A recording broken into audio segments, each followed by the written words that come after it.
এখানে নিচে আমি 1 প্যাকেট সেমাই, যে কোনো সেমাই হলে চলে, চিনি, গুঁড়া দুধ 2 প্যাকেট, এই জায়গায় আছে 2টা ডিম।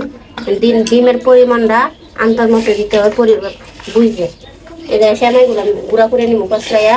আর এই জায়গায় আমি নুন মশলা পিঠা বলে, এটা আমরা সিলেট অঞ্চলে বানাই, এটা আমি বানাইছি, এটা আমি বাইজে নিব।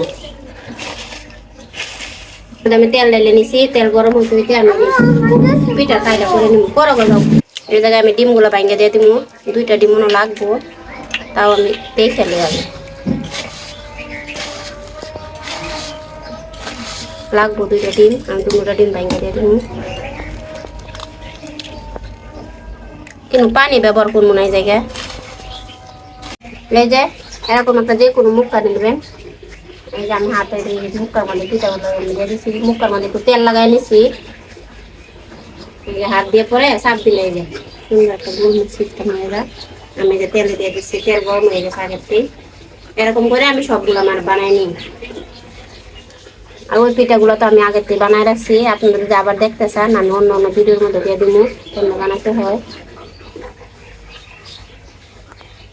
এই যে পিঠাগুলো ভাজা হয়ে গেছে, আমি নামাই নিব। লাল লাল করে খুব ভাজে নিচ্ছি।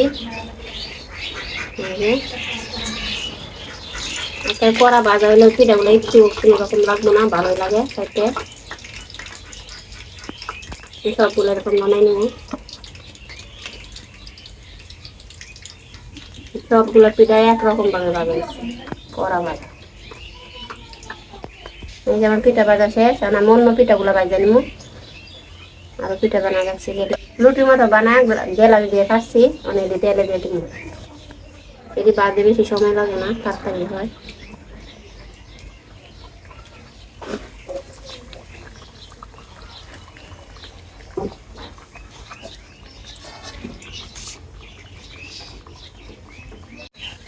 তো এই যে আমার পিঠা ভাজা হয়েছে, এটি দেন কি সুন্দর কালার হয়েছে, একেবারে মুড়মুড়ে, খেতে অনেক মজার, জাল। এরকম করে বাকি পিঠাগুলো আমি ভাজা নিই সবগুলোই, টকবক টকবক টকবক। এরকম পিঠা শীতের মধ্যে খাইতে বেশি ভালো হয়, কারণ আমার শ্বশুর অনেকদিন পরে আইতাছে, এর জন্য বানাইতেছি। শ্বশুর হলে খাওয়াতে আমার খুব ইচ্ছা করে। আমাদের গার্মেন্টসের মানুষ যাই সুযোগ পাই তখন সেই আমরা ভালো করে খাই, এটাই আমাদের পরিস্থিতি। এই যে আমার পিঠা বানানো শেষ, সবগুলাই রান্না বাড়া কমপ্লিট।